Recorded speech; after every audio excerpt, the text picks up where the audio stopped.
Take us in. Take us in. What time is it? Right on the dot. Right on the dot. Right it's 7 on the o'clock. Dot, baby. Oh, my watch time. It's 7 o'clock on the dot. Which you know what that means. It's 7 o'clock on a Wednesday. Do you know where your children are? Hopefully at home. Who cares? Because it's time for the Barrel Buddies. Can't do it tonight. I don't know why. Welcome to the Barrel Buddies. I'm James. And I'm BJ. Welcome to the Barrel Buddies, your weekly blog, vlog, and video podcast where we talk to you about Did you say vlog, pog? I said vlog, blog, and video podcast. podcast. Vlog and blog. A video log, a blog, and whatever you want to call this. Podcast. It's a general hang for those of you that are with us weekly. It's a hangout. Happy belated Thanksgiving. Oh, thank you. Thank you. We had an excellent time with you last week. Well, no, happy Thanksgiving to our friends. I'm just being selfish. You're welcome. You're very welcome. Redbeard in the chat says, "Hey guys, how's it going, Redbeard?" So Redbeard. hopefully our friends out there notice a sound difference. You enjoying the new change in sound? I hope you are. I would say we're moving on up in the world here. Moving on up. We've to upgraded. The sound side. We upgraded from our $30 Walmart microphone. That Walmart USB mic. And we are now, what do you call this even? I don't even know what this setup is called. This is still a pretty, let's call it a, what's a bourbon cap? She's about it tonight, man. Yeah, really. This is still a pretty economical sound setup with a Depushang 4-channel mini mixer. And, a couple of condenser mics and podcast. Whoa! What is she doing? She's seeing her reflection. Oh, she's her reflection. Did you see that? She hates her reflection. Wow. Guys. So Jamba we just kind of scooted her past this glass door, and she lost her mind. It's the glass door of James's 10,000 bottle refrigerator. It is. It's a 10,000 bottle refrigerator. Oh, hold on. We got a lot of people in the chat here. Top Feed Coco, what is going on? Redbeard, how's it going? Chris Conrad, sounds great, very professional. Thank you. Oh, we love that. Hey, cheers to little Johnny out there, Top. Yeah, cheers, little Johnny. Hope all is well. Things going good? Things going with little Johnny? We hope so. What are you reading? Sorry. Top Feed says his buddy's doing a Sober Wednesday broadcast, and then you have us. So it's almost like, who do you stream, right? You have the best of both worlds. What's a Sober Wednesday broadcast? I don't know, but I'm digging these mics. I have to get used to them a little bit here. Oh, that's perfect. Can I? You tightened it up. That's perfect. Can I tighten that up a little bit for you? All right, very good. Listen, tonight we're going to talk to you about something that hurts our soul a little bit. Not even our heart. It hurts our soul. What, that bourbon is dead and we need to move on from Bourbon's not dead. But there are a lot of people out there who have taken the fun out of burb fun. Out of burb fun. Yeah. I can't believe you tried to make that fun. I'm dead now, and not in the fun way. No. The hunt of bourbon is gone. We basically have gone to a point where it's. All right, let's tell you a great story, and I'm gonna shout him out. I'm not gonna dox him with my name here, but I am gonna bring up this story here in Las Vegas. So listen, 'tis the season for allocations. That's a great point. So with allocations in mind, be on the lookout. There are some huge drops. Tons. What happens is some of these up-and-coming stores, these new liquor locations, this is where this is all the high-end BTAC all comes out right in the next 2 to 3 weeks. Yep, and it's already dropping, guys. Yeah. It's already dropping. Case in point, in the last week, Costco here in Las Vegas, Costco got a case, maybe it was 2 cases. 2 cases. Of Elmer T. Lee, okay? Elmer T. Lee high-end bourbon. Retails for what? Super reasonable, $45. There you go. $35 to $45. Yeah. And I think Costco had it for $39. Okay. 30 bottles. And there was a guy who came in. I mean, it sold out in 30 minutes, right? Yeah. Except for the guy that was pushing around his cart for 4 hours because he had Friends showing up. 25 bottles in his cart, and he called all his friends, and he pushed it around for 4 hours until all of his friends could show up, so he could pass them off, because it was one per person. Or one per membership. Yeah, one per membership. Yeah. So he waited those 4 hours to get enough people down there to buy it all, because he can sell those bottles. Again, not enjoy them. He's a tater. He could sell those bottles $200 to $250. Yeah. That's disgusting. I'd say $200 to $300. Same day, as you were talking, enough. I don't want to steal your thunder on this story. This is a great story. The same day, guy goes in there, looks up, and sees 4 cases of the new Jack Daniel's 10-year. Sees it up there, plays it super cool, and says, "Oh, hey, what's that JD 10 up there? How much is that going for?" How much is that going for? And they're like, "Oh, $55 a bottle." Oh, cool. I'll take all 4 cases, thanks. Yeah. Oh, okay. Sure, no problem. Yeah, we'll get it down for you. And literally flips that. And there's a picture on the internet of like the guy rolling out in the cart with the Jack Daniels. We'll have to find it. See if we can find it. You guys are all going to get yours. So for those of you who are out there playing the whiskey game, I know we were big advocates of this last year. We were. We were talking about, buy bourbon and flip it. Buy bourbon and flip it. Yeah. Sure, buy bourbon and flip it. Buy one for you and buy a bottle to flip to cover yourself. Yeah, I like that idea. But that's it. Not take away from the fun of the hobby by buying cases. Come on. So these buy 30 bottles. Yeah. You're going to take it away from 15 to 20 other people. Yeah, and so Redbeard out there said he has seen Elmer T. Lee for up to 500 secondary. So yeah, the 150th anniversary goes for a lot. It's unfortunate, right? Because you got to think about it too. A lot of these guys get these bottles and they really are only making maybe 20 to 50, 40, 60 bucks per, but they're trying to make a living off of it, and that's what's ruining it for the hobbyists. Yeah, right?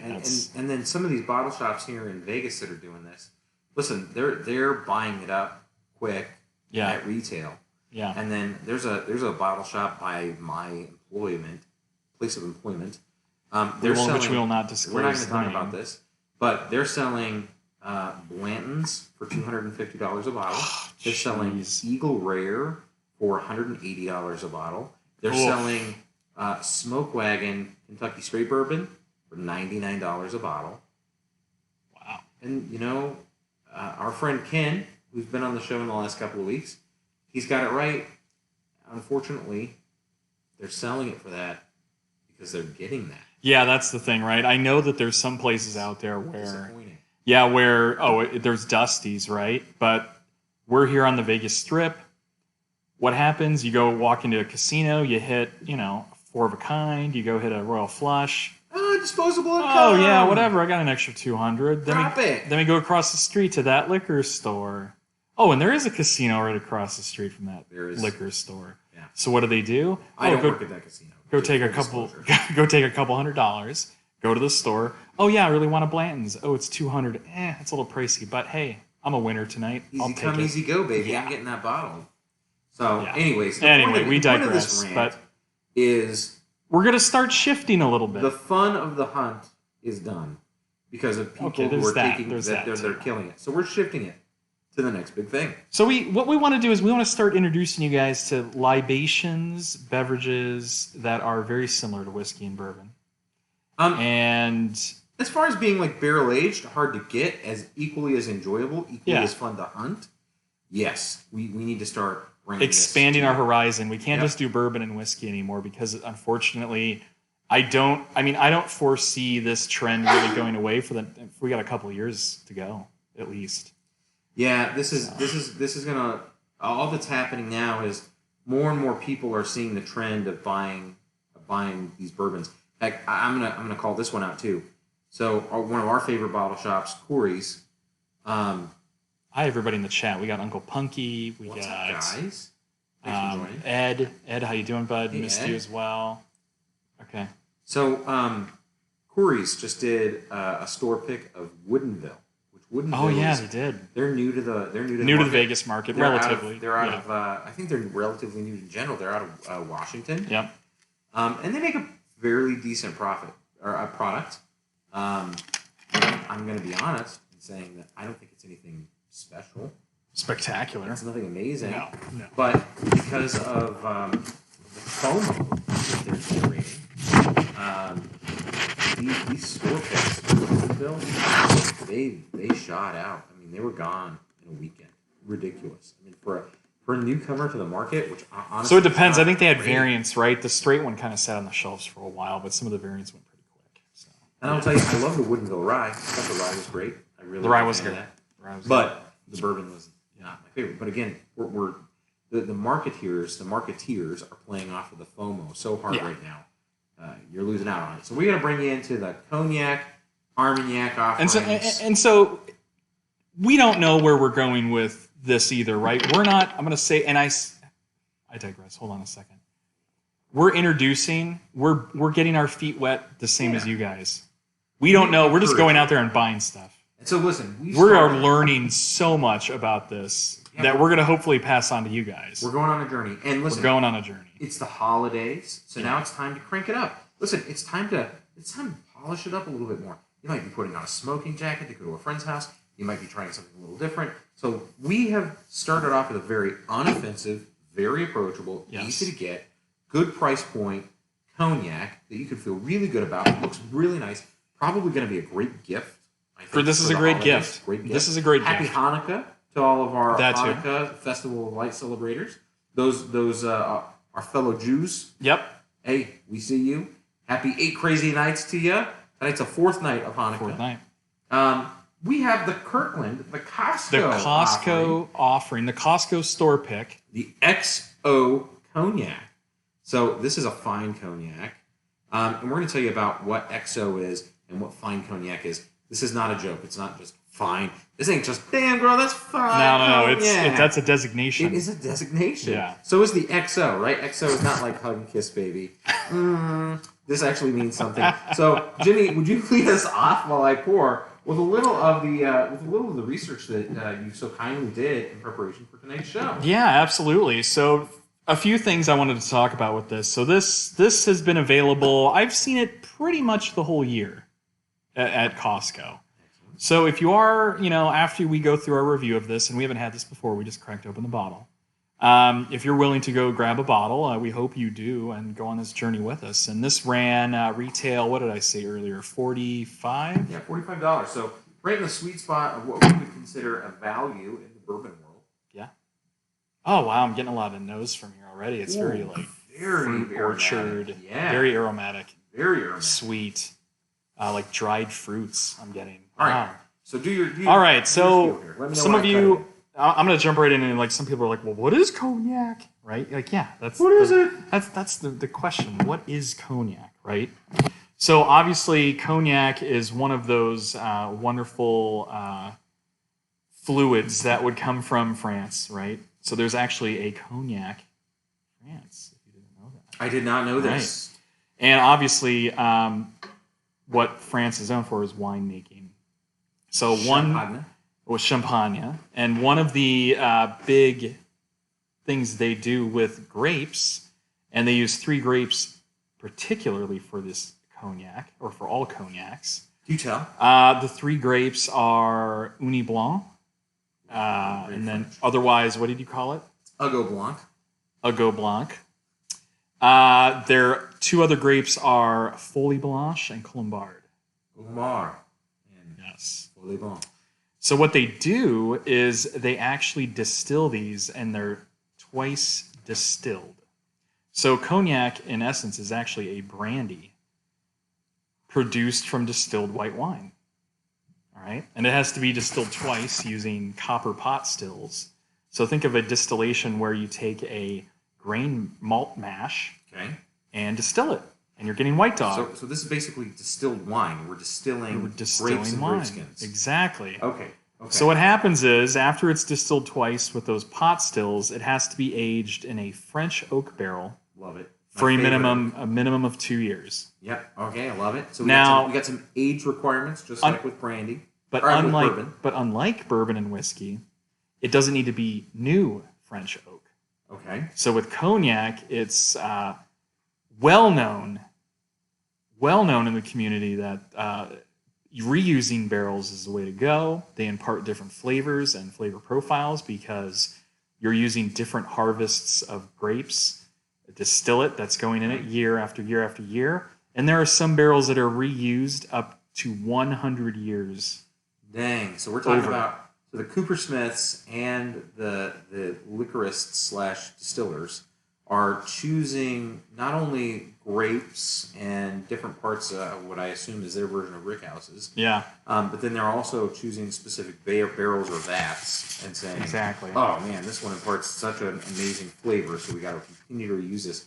And they reuse this up to 100 years. Up to 100 years, those That's French oak barrels insane. are reused. That's insane. Okay. So that is insane. All right, well, I got to jump in here. Please do. I'm Yeah. going to Go jump ahead. in now with a little bit of knowledge. Yeah. So, some of you might be saying, "Why distill? Why distill?" Well, Oh, really quick. Top Feed is drinking cognac right now. love it. Love it. If you follow our Instagram, then you've known for 48 hours that cognac was our drink of choice. If you're not following our Instagram, please Follow check us us out. at the Barrel Buds. That's the place. And you'll be up to date on what and when we are drinking and why we are drinking it. So we talked about those 3 grapes, and there was an item here on your cut sheet that I thought was a particularly important piece of note. Sure. And that is that the Uni Blanc, the Yes. Folie Blanc, and the Colombar are extraordinarily acidic. So they're highly, highly acidic. You can't treat those 3 grapes like you would a typical wine. They're so high in acid content that you can't actually make true wine with them, which is why they go through a distillation, because the distillation is what actually does the magic here. Funny thing about distillation. So distillation does not turn the wine into cognac. Amazing. I thought that was amazing.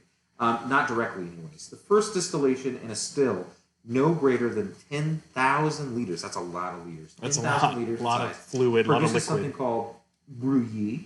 And the second distillation in a still no greater than 2,500 liters produces something called eau de vie. And an eau de vie can remain in a barrel for centuries and still not be classified as a cognac. And so regardless of this age, the eau de vie remains known as such until multiple eau de vies, and that is, again, the brouillis, goes through that second distillation. So it's a second distilled blend of this wine. So think about it, though, right? You're distilling, you're concentrating, right? You're getting rid of that additional, it's evaporating. Yeah, very, very cool. So you're really getting down to the core essence of the grape and what's actually coming out of the earth here. So regardless of that age, it stays that until they're blended. It's actually in the blending where you take various different eau de vie. Sorry, I called it eau de vie. It's eau de vie. Eau de vie. The different eau de vie that turn them collectively into what's known as a cognac. And so we had talked about how there's designations listed on that bottle. So cognacs don't bear an age statement. Yeah, you don't go to the store and see a 12-year cognac. Right. You're like, what? Which is I'm surprised. Especially in the United States. Right? You do. Armagnac, which is an Armenian style of cognac. So you see what you see, plus you got to remember in the United States, we're very driven by age statement because we automatically assume age equals value. Age equals, and taste is better. Right. Yeah. Right. Which they don't believe that, which is great. And I'm kind of intended to go with that because if you've been to Europe, you can have young wine that honestly tastes better than older aged wines. Yeah. So the VS, you probably have seen these VS. Same designations on brandy, right? Just on your a lot of Hen, Christian Brothers, E&J. E&J. Oh, definitely on the E&J. Yeah. So I've definitely seen these designations. VS or very special. And what does that mean? An age statement of a minimum of 2 years. Okay. Or minimum it's also known as years. a 3-star brandy or a 3-star. I wonder if it's 3-star out of 3 or 3 out of 10. I can't imagine that it is. But we didn't find anything that says it is. If you know what it is, please let us know in the chat. And the next level up. VSOP, one of my favorites. Oh, okay. Which stands for an eau de vie with a minimum. So VSOP is very special old pale. I never knew what the OP was. Very special old pale. This is a minimum. Very special old pale. Yeah. Interesting. I wonder why they call it that. I don't know. But pale is the color, not pale as in like what you carry it in. Oh, I gotcha. That's an eau de vie, with a minimum age of 4 years. And you could also refer to this as reserve. And last but not least, what we're drinking tonight, an XO. So prior to 2018, eau de vie with a minimum age of 6 years, and XO stands for extra old or da, which often unofficially indicates particularly old or premium releases. But after April of 2018, the official standard moved to a minimum of 10 years. So we're safe to say that this XO cognac we're drinking tonight is a minimum of 10 years old? Yes, and in some of the research that I saw, I'm told that the blend in this particular cognac goes up to 20 years. That's amazing. This was $45. Yeah, and you're getting a 10 to 20 year age statement of blending. Wow. That's fantastic. I hope the flavor translates into the age we don't statement. always get that. So we've given you a big history statement. Jackie Black, welcome. I kind of want to get into this. What were some of the tasting notes, nose notes? Very fruity. Okay. So a lot of the tasting notes were vanilla, sweet caramel, sweet vanilla, creme brulee, dried fruits, dates, plums, apricots.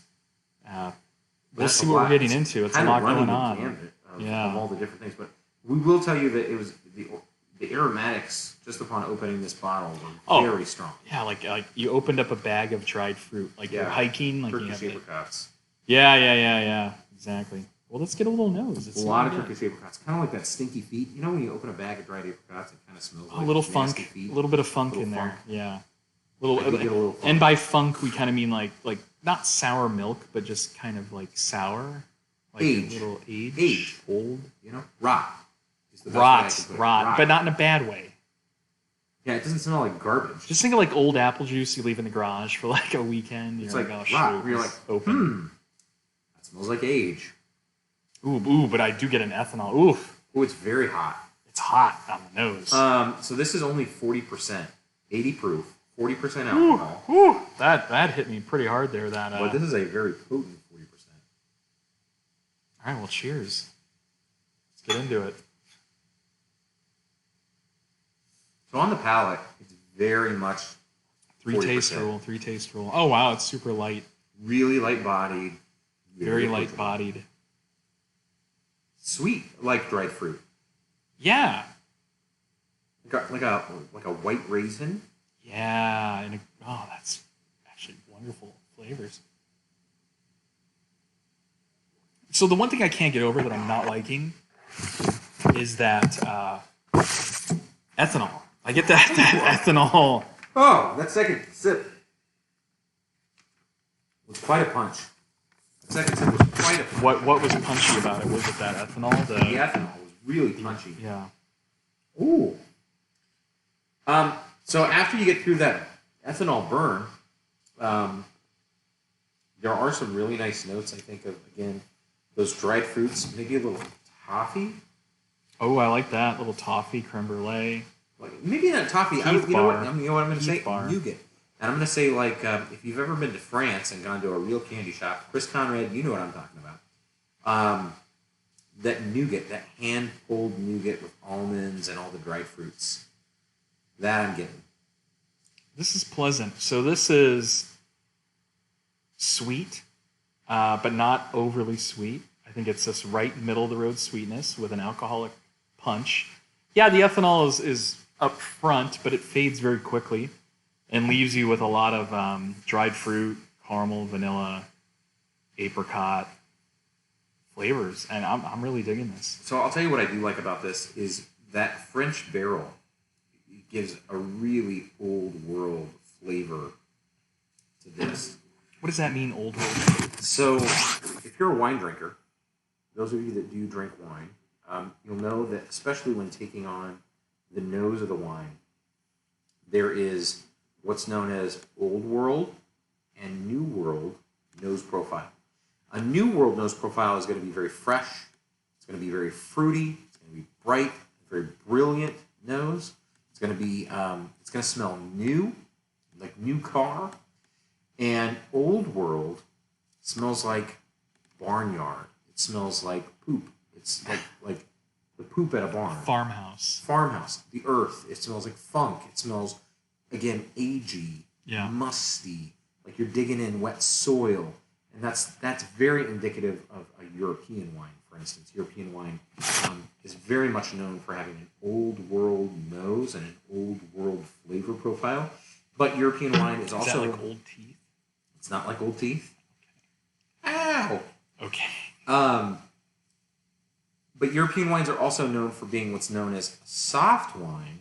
Oh, okay. Okay, and a soft wine is where the flavors feel maybe a little muted, a little held back, where a lot of our New World wines coming out of California, Australia, South America, those wines, those have a flavor profile that we call New World because they're not the old age statement wines of the past. And again, a much brighter flavor profile, much more pronounced on the palate. This is much more old world. I feel like a lot of those flavors are a little muted, are a little fuzzy. Yeah. But I like that. And speaking of fuzzy, I would tell you, apricot continues to be a flavor profile I get here. It's not peachy, it's not super brilliant, but it's kind of like fuzzy and muted and warm. Like it's weird to call something warm. It's not like physically warm, but the flavor profile is warm. So we have a few comments. Is it as good as Courvoisier? I don't know. Top Feed. I have not had. I've not had Courvoisier. Courvoisier. So just to talk a little bit about distillery, the distillation. Yeah. Who's distillers? Jeez, who's making this? You guys know. You guys are in the chat. I've seen it a few times. Where's the Henny? So where's the Henny? So it's locked up. So the largest distiller is Hennessy, accounting for roughly 46% of all cognac production. That is insane. That's like Bud Light in the beer community. I mean, what do they account for? Probably around the same percentage. That's what happens when you make beer out of rice.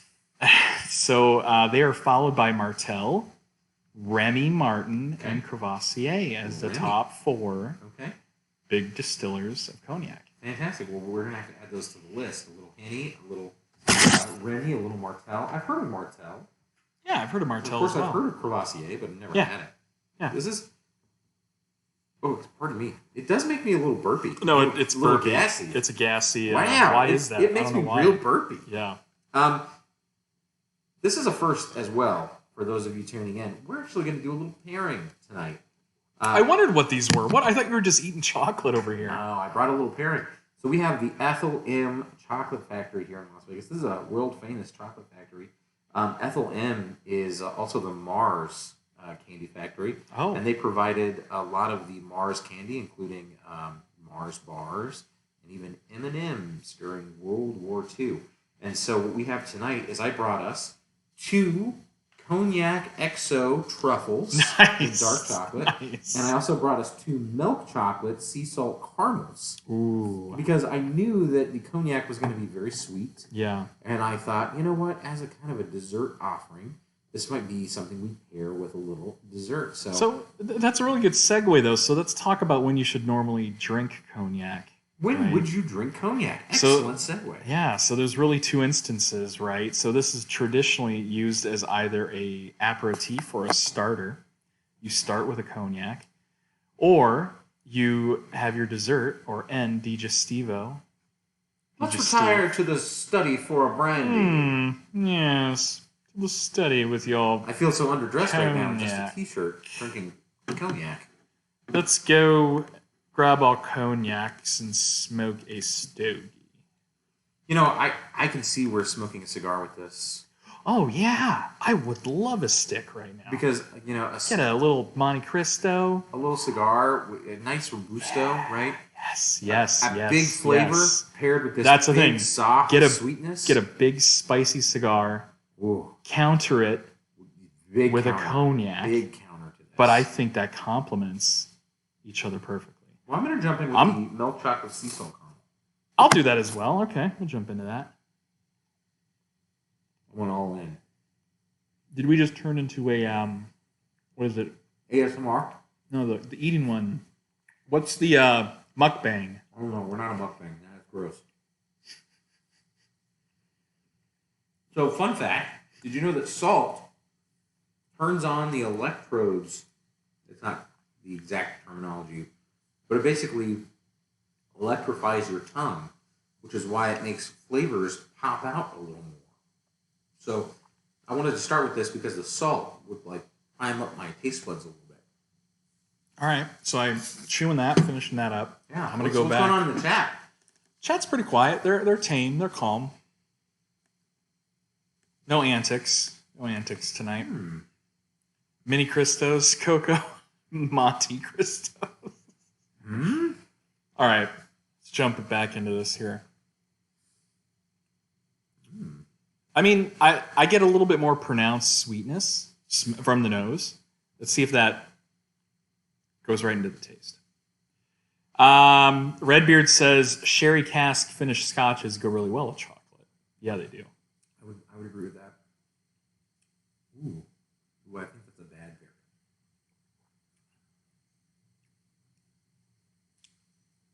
Doesn't go well together. I think it gets a little tinny.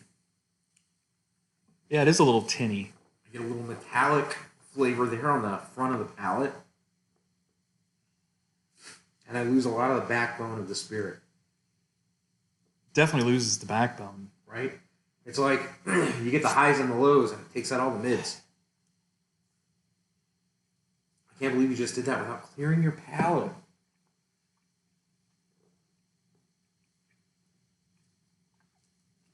What's this next chocolate? That is the XO Cognac truffle. So it's a truffle filled with XO Cognac.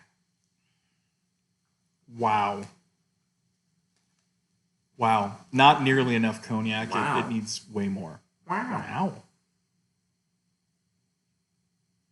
For our beer selection, those of you wondering, is Vanilla Villain by the brewery out of Anaheim tonight.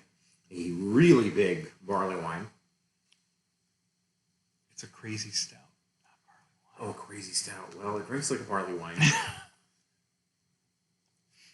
And our glasses, for those of you that might be wondering, yes, that is the Oregon Trail Ox and Covered Wagon. And you're going to have to Vanna White that. You're nowhere. Have dyed barley wine. You're really going to have to get up there. Maybe in a minute. Because I really want to jump into this truffle here. Coco says, thanks for the chocolate, BJ. Now it tastes like a mouthful of couch pennies. That's exactly it. Kind of it did. I'm going to help myself to another slathering. That was a good open. That's a good cork here they have on here. All right, here we go. All right, maybe it's just the dark chocolate. But I think that dark chocolate truffle was so good. Holy cow. It was very tasty. That tastes like Christmas. That tastes really nice. There's also a little story here on the side of the bottle. Oh, what do we got there? Kirkland Signature XO Fine Cognac is full-bodied with aromas of oak, vanilla, and dried fruit. Flavors of honey, chocolate, and almond. Almond? On the palate. I told you, nougat. Nougats. Nougats. Right, with the almonds? Yeah. So flavors of honey, chocolate, and almond on the palate lead to a smooth finish. That was my phone. Aged 12 to 21 years in French oak barrels, this well-balanced cognac is at the peak of maturation. Enjoy neat on ice or in your favorite cocktail. I can't imagine making a cocktail out of this. So Redbeard said the new mics picked up that cork sound beautifully. Very nice, thank you. This is professional setup. It's like we're professionals here.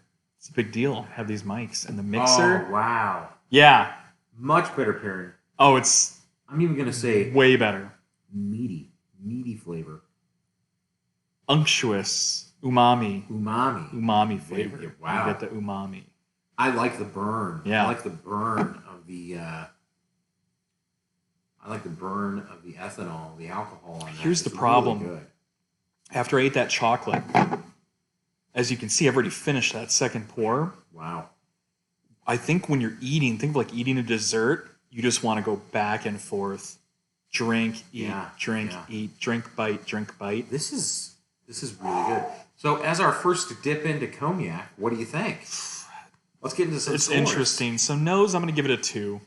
I didn't think it was anything spectacular. I thought the nose had a pleasant sweetness to it, but I wasn't blown away. It's just a quick like dried fruit smell. It's like smells like dried fruit. You'll notice we're not drinking out of the typical Glencairn tonight either, because this is a bourbon or a whiskey. We're actually drinking out of a snifter, which would be the preferred glassware And for what that brandy or cognac. And that increases the surface area.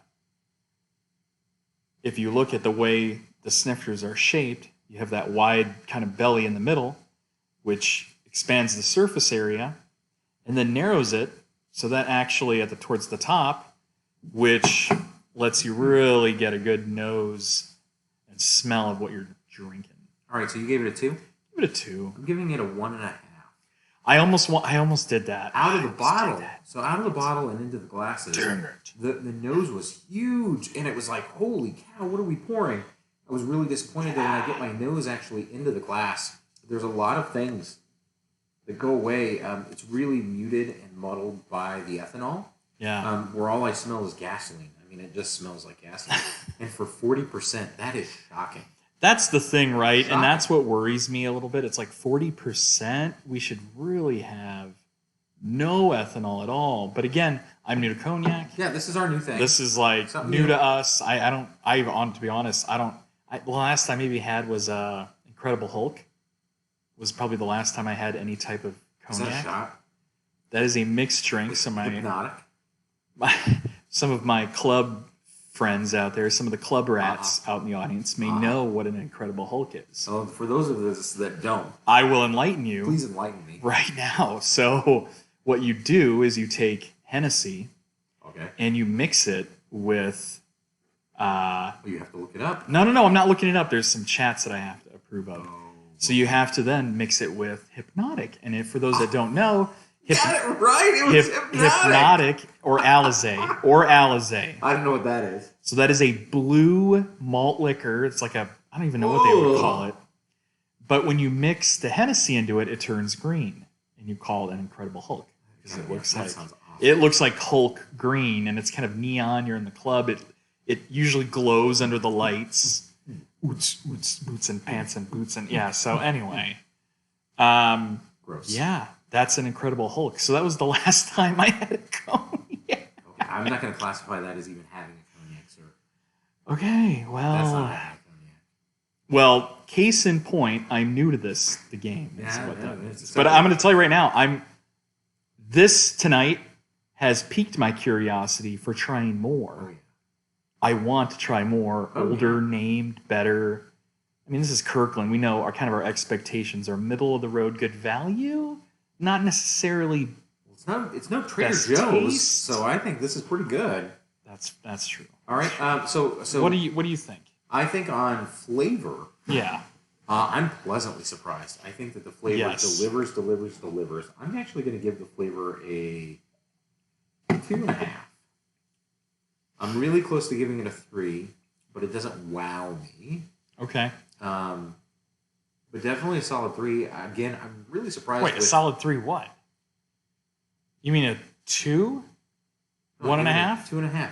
2.5. Okay, I thought you said it doesn't wow me, so I can't give it a solid 3. Oh, I gotcha. Yeah. It comes really close. Yeah, he pounded those cognacs. Yeah, apparently. I like the constant stone fruit. That almond again. It's this nice. I don't even want to call it marzipan or nougat. I like what you said. Yeah, I like the nougat. Very nougaty. And when world nougat, like a real nougat. Yeah, but for a lot of our friends out there, think of like what's the candy bar that's like all nougat?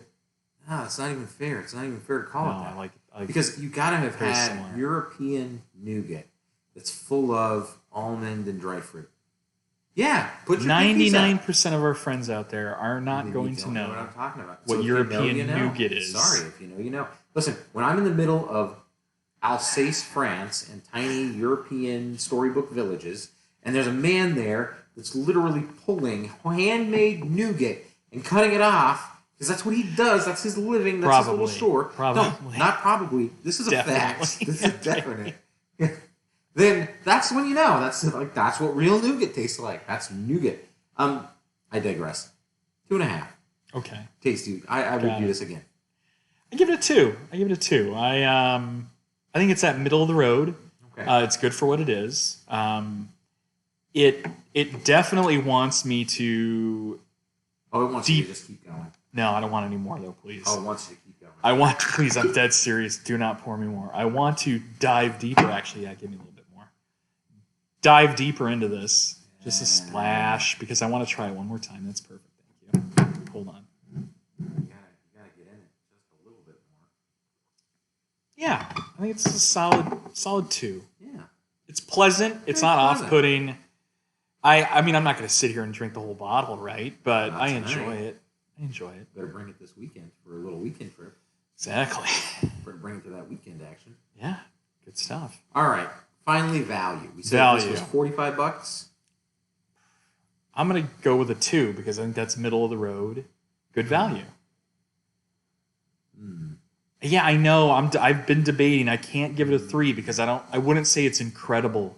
A 3 is basically blown away. 2 is like, okay, yeah. No, 4 is blown away. 3 is amazing, plus a point for blown away. I don't think this is amazing under any circumstance for value. Yeah, it's 45. It's good. It's pleasant. It's different. But until I have more cognacs or more Armagnacs to compare it to, it gets a 2. That's fair. See, that's a good argument. Yeah. Joey D is going to respect that argument. I appreciate that. Very burpy, though. It is very So burpy. burpy. It's God, strange. I've never drank Well, an I think they alcohol said it's that makes a me want to burp. digestive, like it's supposed to help Oh, with yeah. digestion. Digestive. Yeah, really going to throw you down. All right. That was an excellent argument because I was ready to shower this in compliments. But think about it. It's like, oh, it's the first car ever driven. It's the best ever. I give it a 3. That's like, fair. On a scale of accessibility, thinking about accessibility, money out of the pocket, and maybe buyer's remorse here then for something to not compare it to. If I spent $45 on this, would I have buyer's remorse? No. Not at all. Absolutely not. Do I think $45 is a lot to spend on this? No. No. Absolutely not. So no buyer's remorse. No. I'm not sad about the amount of money spent.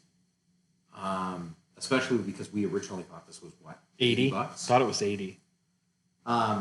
We looked up what Peyrat is who actually makes Peyrat, this. Peyrat. Peyrat. So Peyrat actually makes this, and their XO runs around $99. Yeah, about So it's $100. half off. So say this is a run from Peyrat, or however you pronounce it, that just didn't pass that first quality check, and they turned to Costco and said, hey, we have We have a very high quality, but not to our standard Peyrat. Do you want our 12-year or our XO? Our 12 to 21 year. And Kirkland says, yeah. And That's a done. question. It's a done deal. All right, then I'm going to give this a 2.5. Okay, I like that. Because I also feel like this is a quality gift. This is something I'd be willing to gift somebody.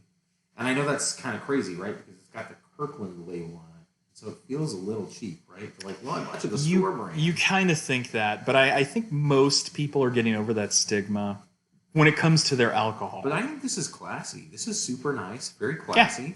I think it's bought. The packaging is really nice. It's a fun gift. I think it's a nice gift. Or take it to especially take it to a holiday party. Holiday party, yeah. It's a 2.5. We got Christmas. So I got a 1.5, a 2.5, and a 2.5. That makes me for a 6.5. Yeah. So I got a a 222. That's for a 6. Got a 6. No blown away bonus. Okay. No blown away bonus. So middle of the road plus. And we've got lots more of these coming at you. Yeah, that's the thing, right? This is just all of us. This is our start. We get it together. Other cognacs and Armagnacs, which are supposedly better than cognacs. We've dipped our toes in some Armagnac. It's really similar, but they say of the Armenians have perfected what the French could not. So we had some stuff. That's a bold statement. We had some stuff that we could have pulled out. That's typical country rivalry, right? Oh, the stupid French. Exactly. We made something so much better. Oh, the stupid Armenians. We do it better. Yeah. So we pulled some stuff that we said, oh, we could do this. And I said, no. We got to start with the Kirkland, right? We got to start with let's start with what. And you think about what Kirkland delivers. They're like, we have a value product. Super solid value. It's a solid value product, and it will be middle of the road. It should not taste bad. And I think it delivers. It's not offensive, very unoffensive. This was a great introduction because I I'm looking forward to what's better, but I'm intrigued about what's worse. Oh, well, with that, we wish you all the best to our holiday offerings. We do have an announcement that the week of Christmas. Yeah, no show week of Christmas, similar to last week. Usually week of holidays, we do not do a show. If you want to do a random live show this weekend? We might be on the lookout for that notification. We might do so hit the bell if you're not subscribed. We might do a random pop up from the one and only Anaheim, California. Yeah, either Modern Times Brewery or Disney. We might be in, it's not that we might be in Kirkland golf balls are some of the best on the planet. Kirkland golf balls were at one time Pro V1s. So they you're paying, what, 20 for 6? And Kirkland, you're probably getting 20 for 6? You're paying $1 a golf ball for a Kirkland, $1.25. And for a Pro V1, you were paying $5 a golf ball. Wow. What a market to make golf balls for a living. When Kirkland golf balls first came out, everybody knew. Those were Pro V1s, baby. Wow. That's why they were so hard to get. All right, well, for the Barrel Buddies, I'm James. And I'm BJ. We'll see you next week. That's a wrap. Or drink well, be well. Drink well, be well. There we go. Bye all.